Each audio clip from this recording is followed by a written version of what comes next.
नमस्कार दोस्तों। पूर्ण ज्योतिषिक समाधान में आप सभी लोगों का स्वागत है। आज हम मुंडेन एस्ट्रोलॉजी सीरीज में आगे बढ़ेंगे और आर्द्रा प्रवेश चक्र को किस तरीके से देखा जाता है उस बारे में थोड़ी और बातें करेंगे।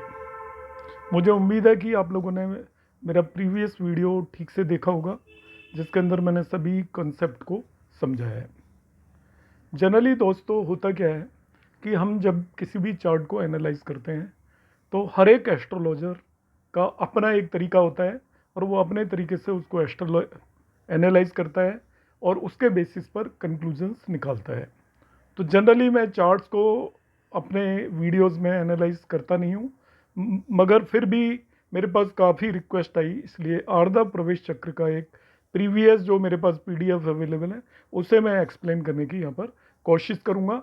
उम्मीद है आप लोगों को वीडियो एंड तक देखेंगे तो कुछ ना कुछ ज़रूर आर्द्रा प्रवेश चक्र को देखना आप सीख पाएंगे। मगर मेरी फिर रिक्वेस्ट है कि आप प्रीवियस वीडियो को देखिए, क्योंकि सभी कंसेप्ट मैंने उसमें पूरी तरीके से बताए हैं कि हमें आर्द्रा प्रवेश चक्र में क्या क्या देखना है। अब मैं यहाँ पर एक पर्टिकुलर चार्ट लूँगा। आर्द्रा प्रवेश का एक चार्ट है जो कि बहुत ओल्ड है, मगर मैं इसी के हेल्प से आपको एक्सप्लेन करूँगा। यहाँ पर ये चार्ट आपको दिखाई दे रहा है, इसका यहाँ पे सप्तनाड़ी चक्र भी मैंने बनाया हुआ है। सप्तनाड़ी चक्र भी मैं प्रीवियस वीडियोस में एक्सप्लेन कर चुका हूँ। तो इन दोनों के कॉम्बिनेशन से हम रेन को प्रेडिक्ट करेंगे। आर्द्रा प्रवेश चक्र बेसिकली पूरे मानसून सेशन को प्रेडिक्शन में हेल्प करता है और सप्तनाड़ी चक्र शॉर्ट टर्म प्रेडिक्शन में हेल्प करता है। इन दोनों के कॉम्बिनेशन से हम बता सकते हैं कि कैसी बारिश होने वाली है उस पर्टिकुलर मानसून सेशन के अंदर। अब यहाँ पर हम शुरू करते हैं। तो इस पर्टिकुलर चार्ट को यदि आप देखते हो तो इसकी लग्न के अंदर, जो कि ईस्ट डायरेक्शन को भी रिप्रेजेंट करती है लग्न, हमें किस पर्टिकुलर डायरेक्शन के बारे में जानकारी लेनी है, सबसे पहले आप उस डायरेक्शन को पिक करिए। जैसे हमें ईस्ट इंडिया के बारे में जानकारी लेनी है तो लग्न ईस्ट इंडिया को रिप्रेजेंट करता है। साउथ इंडिया के बारे में जानकारी लेनी है कि वहाँ पर कैसा मानसून रहेगा, तो उसके लिए हम ये 10th हाउस देखेंगे। इसी तरीके से वेस्ट पार्ट के लिए देखना है तो हम 7th हाउस देखेंगे और नॉर्थ पार्ट के लिए देखना है तो 4th हाउस देखेंगे। तो डायरेक्शंस आपको मालूम होगी, मैंने प्रीवियस वीडियोस में बताई हुई है। अब मैं इस चार्ट को एनालाइज करूँगा अपने तरीके से। होपफुली आप लोगों को इसमें काफ़ी कुछ सीखने को मिलेगा। ईस्टर्न डायरेक्शन देखना चाहता हूँ मैं कि ईस्ट या पूर्व दिशा में किस तरीके की बारिश होगी। तो सबसे पहले मैं पूर्व दिशा में कौन सी राशि है उसे देखूंगा। तो यहाँ पर राशि है वर्गो, कन्या राशि। अब कन्या राशि के अंदर कितना जल की मात्रा होती है, कितनी वाटर की अवेलेबिलिटी होती है, उसके बारे में हम विचार करेंगे। तो कन्या राशि में 0% वाटर होता है, मतलब बिल्कुल ड्राई होती है, इसके अंदर कोई भी वाटर नहीं होता। तो एक नेगेटिव पॉइंट आ गया कि ईस्ट डायरेक्शन में जो राशि है उस पर कोई भी वाटर नहीं है। तो उसके बेसिस पर हम ये ऐसा सोच सकते हैं कि यहाँ पे रेन होने में प्रॉब्लम होगी। अब इसके साथ साथ हम इस हाउस को, लग्न को इन्फ्लुएंस करने वाले ग्रहों या प्लैनेट्स के बारे में देखेंगे। तो आप ध्यान से देखोगे तो यहाँ पे नजर आएगा कि ये राहु केतु एक्सिस पर है। दूसरा, इसको मार्स एस्पेक्ट कर रहा है और कोई भी बेनिफिक या जिसे शुभ ग्रह बोलते हैं वो एस्पेक्ट नहीं कर रहा। मेलिफिक, अशुभ मार्स एस्पेक्ट कर रहा है, जो कि आपका ड्राई स्पेल या एक तरीके से हम कह सकते हैं कि सूखे का द्योतक है। इसलिए हम कहेंगे कि ईस्टर्न पार्ट में ड्यूरिंग दैट ईयर जब भी ये जिसका आर्द्रा प्रवेश चक्र है, अच्छी बारिश नहीं होगी, इस तरीके की हम प्रेडिक्शन दे सकते हैं। सेकंड पार्ट आता है अब नॉर्थ ईस्ट डायरेक्शन को यदि हम देखना चाहते हैं तो नॉर्थ और ईस्ट के बीच के जो आपके हाउस नंबर 2 और 3 नॉर्थ ईस्ट डायरेक्शन को रिप्रेजेंट करते हैं। हाउस नंबर 2 और 3 में जो आपकी राशियां हैं वो है 7 और 8, लिब्रा, और 8 इज स्कॉर्पियो, या जिसे हम कहेंगे कि तुला और वृश्चिक राशियां यहाँ पर मौजूद हैं। तो सबसे पहले हम थिंक करेंगे कि तुला और वृश्चिक राशि के अंदर कितना जल होता है। तो इन दोनों में 25% वाटर होता है। तो ये बहुत ज़्यादा अच्छी नहीं है वाटर के हिसाब से, 25% वाटर है। मगर हम देखते हैं कि वीनस इसको देख रहा है, सैटर्न शनि वृश्चिक राशि में बैठा हुआ है। आप यहाँ पे ध्यान से देखिएगा, 3rd हाउस में शनि बैठा हुआ है। तो शनि कोई इतना बेटर नहीं है, वो आपका अभी मैंने प्रीवियस वीडियो में भी जैसा बताया था, शनि एयरी प्लैनेट है जो ड्राई और विंड का द्योतक है। मगर एट द सेम टाइम आप यहाँ पर देखेंगे तो हम देखते हैं कि वीनस थर्ड हाउस को देख रहा है जो कि एक जलीय प्लेनेट है। और इसी तरीके से जो दूसरे घर को दोनों जुपिटर और मून देख रहे हैं, तो जुपिटर, मून और वीनस तीनों वाटरी प्लेनेट का यहाँ पर एस्पेक्ट आ गया। और सैटर्न वहाँ पे बैठा है, वो एयर ही है। तो यहाँ पर बहुत हम ऐसा प्रेडिक्शन दे सकते हैं क्योंकि राशियाँ 25% वाटर है राशियों में, इसलिए ज़्यादा तो बारिश नहीं होगी, मगर फिर भी शुभ ग्रहों के असर की वजह से वहाँ पर बारिश होगी और साथ के साथ आपकी तेज हवाएं चलेंगी। इस तरीके का हम प्रेडिक्शन देंगे during whole monsoon season in the north east direction. अब हम बात करेंगे नॉर्थ डायरेक्शन की। तो नॉर्थ डायरेक्शन में जो राशि है वो सेजिटेरियस है, 9 साइन है, और सेजिटेरियस राशि के अंदर 90% वाटर होता है। सेजिटेरियस का जो लॉर्ड है जुपिटर, वो इसे देख रहा है, मतलब एक शुभ ग्रह देख रहा है। मगर साथ में आप देखेंगे तो इसको आपका सूर्य, मार्स और मरकरी भी देख रहे हैं। सूर्य, मार्स और मरकरी, तो 2 शुभ ग्रह इसको देख रहे हैं और 2 साथ में अशुभ ग्रह भी इसको देख रहे हैं। तो एस्पेक्ट के बेस पे हम कह सकते हैं कि शुभ ग्रह भी देख रहे हैं, अशुभ ग्रह भी देख रहे हैं। तो शुभ ग्रह की वजह से बारिश होगी और अशुभ ग्रह की वजह से थोड़ा कम बारिश की भी पॉसिबिलिटी होगी। फर्दर इसको दोनों सन और मार्स एक साथ एस्पेक्ट कर रहे हैं। तो सन और मार्स जब भी एक साथ एस्पेक्ट करते हैं तो दोनों थोड़ा ड्राई स्पेल को रिप्रेजेंट करते हैं, सूखे की तरफ इंगित करते हैं। तो अब हम इन सारी चीज़ों को मिला मिलू के एनालाइज करेंगे। हमने क्या देखा कि जो यहाँ पे राशि है वो 50% वाटर है, मतलब एक तरीके से ठीक ठाक है। फिर उसे 2 अशुभ ग्रह देख रहे हैं, तो साथ में 2 शुभ ग्रह भी देख रहे हैं। तो इन सब चीज़ों को एनालाइज करके हम कहेंगे कि नॉर्थ पार्ट ऑफ इंडिया में during that year normal monsoon रहा होगा, ठीक ठाक बारिश रही होगी, ना ही तो बहुत ज़्यादा हुई होगी ना ही बहुत कम हुई होगी। अब हम एनालाइज करेंगे आपका नॉर्थ वेस्ट डायरेक्शन को। तो नॉर्थ वेस्ट डायरेक्शन में आप देखेंगे तो 2 राशियां हैं, 10 एंड 11 साइन यहाँ पर रखे हुए हैं। 10 साइन का मतलब हो गया आपका मकर राशि या कैप्रिकॉन, और 11 साइन का मतलब होगा एक्वेरियस। अब ये दोनों, मकर राशि तो 100% वाटरी साइन है, पूरा 100% इसमें जल होता है, और एक्वेरियस में भी 50% जल होता है। तो आप पाएंगे कि यहाँ पर देखिए कि ये दोनों जलीय हैं जिनके अंदर बहुत वाटर है, वो राशियाँ हैं। साथ में 10 साइन को उसका लॉर्ड स्वामी सैटर्न देख रहा है।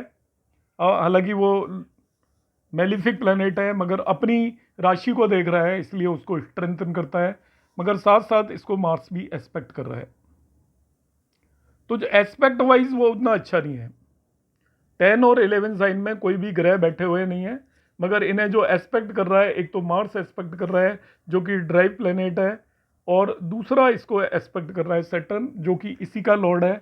अब ये इस रीजन में दोनों जलीय राशि हैं, और आपका सैटर्न एस्पेक्ट कर रहा है जो कि एक विंडी प्लैनेट है, एयरी प्लैनेट है। तो तेज हवाओं के साथ यहाँ पे बारिश होने के चांसेस होंगे।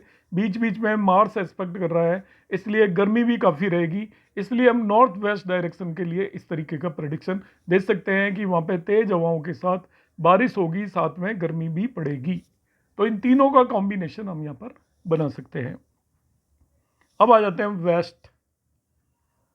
वेस्ट डायरेक्शन में यहाँ पे 12 साइन है, मीन राशि है, वो 100% वाटरी साइन है। तो यहाँ पे 100% वाटरी साइन है, मगर ये राहु केतु एक्सिस पर है। तो राहु स्टॉर्म को रिप्रेजेंट करता है फिर से, और किसी भी तरीके के ग्रह का इस पर असर नहीं है, कोई एस्पेक्ट वगैरह भी नहीं है किसी और ग्रह का। तो राहु एक विंडी प्लैनेट है, अगेन एयरी प्लैनेट है। तो हम कहेंगे क्योंकि यहाँ पे जल तत्व की राशि है, वाटरी साइन है, इसलिए अच्छी बारिश होगी, मगर साथ में तूफान आएगा और स्टॉर्म टाइप कोई भी चीज़ चल सकती है आपकी।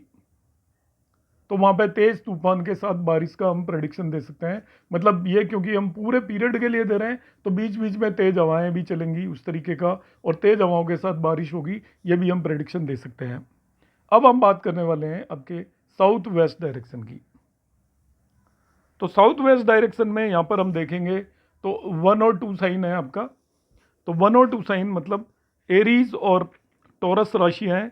तो एरीज 1 साइन का मतलब मेष इसके अंदर 25% वाटर होता है, और दूसरा टॉरस या वृषभ के अंदर 50% वाटर होता है। अब यहाँ पर देखिए कि वाटर भी ठीक ठाक है और सभी शुभ प्लैनेट बैठे हुए हैं। शुभ ग्रह चंद्रमा यहाँ पर है, आपका गुरु यहाँ पर है, वह शुक्र यहाँ पे है, और शुक्र अपने खुद के ही साइन में बैठा हुआ है। यहाँ पर आपका शुक्र के साइन को शनि एस्पेक्ट कर रहा है, तो शनि एस्पेक्ट कर रहा है, इसलिए हम यहाँ पर कहेंगे कि पहले तो ठीक ठाक है दोनों राशियों में वाटर, एक में 25% है, एक में 50% है, तो काफ़ी ठीक ठाक है। दूसरा सभी शुभ ग्रह यहाँ पर बैठे हुए हैं, और सैटर्न एस्पेक्ट कर रहा है। सैटर्न आपका एयरी प्लैनेट है, तो हम कहेंगे यहाँ पे बहुत ही अच्छी बारिश होने वाली है, और साथ में तेज हवाएं चलेंगी, तूफान आएगा। इस तरीके का हम प्रेडिक्शन साउथ वेस्ट डायरेक्शन के लिए दे सकते हैं। अब आ जाते हैं हम साउथ डायरेक्शन के लिए। मूव करते हुए साउथ डायरेक्शन को आप देखेंगे तो यहाँ पर जो साइन है वो 3 है, जेमिनाइन मिथुन राशि है, जिसके अंदर कोई भी वाटर नहीं होता, 0% वाटर की राशि है, ड्राई राशि है जिसके अंदर कोई वाटर नहीं होता। साथ में सन और मार्स दोनों आकर बैठ गए हैं, तो सन और मार्स इन जनरल यदि एक ही हाउस के अंदर होते हैं तो वो ड्राई स्पेल को इंडिकेट करते हैं। यहाँ पे इस पर्टिकुलर हाउस को केवल आपका एक शुभ ग्रह है यहाँ पर मरकरी, तो थोड़ी बहुत बीच में बारिश होगी, पर इन जनरल हम यहाँ पर प्रेडिक्शन देंगे कि इस साउथ पार्ट ऑफ इंडिया में दैट ईयर बहुत कम बारिश हुई होगी या सूखे जैसे हालात रहे होंगे, क्योंकि ड्राई राशि है और साथ में सन और मार्स दोनों ड्राई प्लैनेट यहाँ पर बैठे हुए हैं, इसलिए मरकरी है, इसलिए कभी कभार थोड़ी बहुत बारिश हुई होगी, पर इन जनरल हम इसको ड्राई स्पेल ही इंडिकेट करेंगे कि वहाँ पर अच्छी बारिश नहीं हुई होगी या मानसून सही नहीं रहा होगा। अब आ जाती है लास्ट डायरेक्शन जिसको मैं एक्सप्लेन करूंगा यहाँ पे, वो है south east direction. 11th and 12th house में आपकी 4 और 5 साइन है यहाँ पर। 4 साइन मतलब कैंसर साइन हो गया, कर्क राशि, और 5 मीन्स लियो हो गया। तो कर्क राशि 4 साइन के अंदर तो 100% वाटर है, और 5 मतलब लियो या सिंह राशि के अंदर 0% वाटर है। तो जो ईस्ट से लगता हुआ एरिया है वहाँ पे 0% वाटर है, मगर साउथ से लगता हुआ एरिया है वहाँ पे 100% वाटर है। फर्दर इसमें आपका हम देखेंगे कि जुपिटर एस्पेक्ट कर रहा है 12th हाउस को, 12वें घर को, सिंह राशि को जुपिटर गुरु एस्पेक्ट कर रहा है, तो गुरु का एस्पेक्ट अच्छा है। तो इस पर्टिकुलर एरिया के कुछ रीजन में बहुत अच्छी बारिश होने वाली है, क्योंकि आपका एक जलीय राशि है वहाँ पे 100%, एक ड्राई है मगर उसको भी गुरु एस्पेक्ट कर रहा है, इसलिए कुछ ना कुछ रेन की पॉसिबिलिटी होगी। तो on the basis of these mixtures we can say कि जो साउथ ईस्ट डायरेक्शन है उसमें भी मानसून नॉर्मली रहेगा, बल्कि जो रीजन साउथ से लगते हुए हैं वहाँ पे अच्छी बारिश होनी चाहिए। तो इस तरीके से दोस्तों हम इसको आर्द्रा प्रवेश चक्र को स्टडी कर सकते हैं। मैंने जो बताया है ये बेसिक आइडिया है, बाकी सबका अपना अपना एनालिसिस होता है, और भी बहुत सारी चीज़ें देखी जा सकती हैं जो कि यहाँ पर एक्सप्लेन करना उतना पॉसिबल नहीं है। फिर भी आप बेसिक आइडिया लगा सकते हो किस पर्टिकुलर रीजन के अंदर on the basis of राशिज and ग्रह कौन कौन से प्लैनेट उस रीजन को एस्पेक्ट कर रहे हैं या प्लेस्ड है कि उस रीजन में कैसी बारिश होने वाली है। आई होप आपके काम आएगा वीडियो। यदि आपको पसंद आया हो तो आप लाइक और शेयर कर सकते हैं, और यदि आपके कोई सुझाव हो वो देख सकते हैं। आप किसी भी टॉपिक पर वीडियो यदि देखना चाहते हैं तो आप मुझे मैसेज करिएगा, तो मैं उसी टॉपिक पर आपको उन चीज़ों को एक्सप्लेन करने की कोशिश करूँगा। कोई भी फ्रेंड्स यदि कोई एस्ट्रोलॉजिकल रेमेडीज़ में बिलीव करते हैं तो मंत्र वेद सिद्ध रेमेडीज़ में बताता हूँ, फ्री ऑफ कॉस्ट है। आप मेरे व्हाट्सएप नंबर पर मैसेज छोड़ दें तो मैं आपको खुद कांटेक्ट कर लूँगा। आई होप आपको मेरे वीडियोस पसंद आ रहे होंगे। यदि पसंद आ रहे हैं तो आप लाइक और शेयर करें, अपने फ्रेंड्स को बताएं इस चैनल के बारे में, जिससे कि वो आचार्य और अलंकार से रिलेटेड सभी टॉपिक्स मैंने कवर किए हुए हैं तो वो उनको सीख सकें। मेरा जो ऑब्जेक्टिव है वो ज़्यादा से ज़्यादा लोगों में ज्योतिष को पहुंचाना है। आप सभी लोगों का बहुत बहुत धन्यवाद।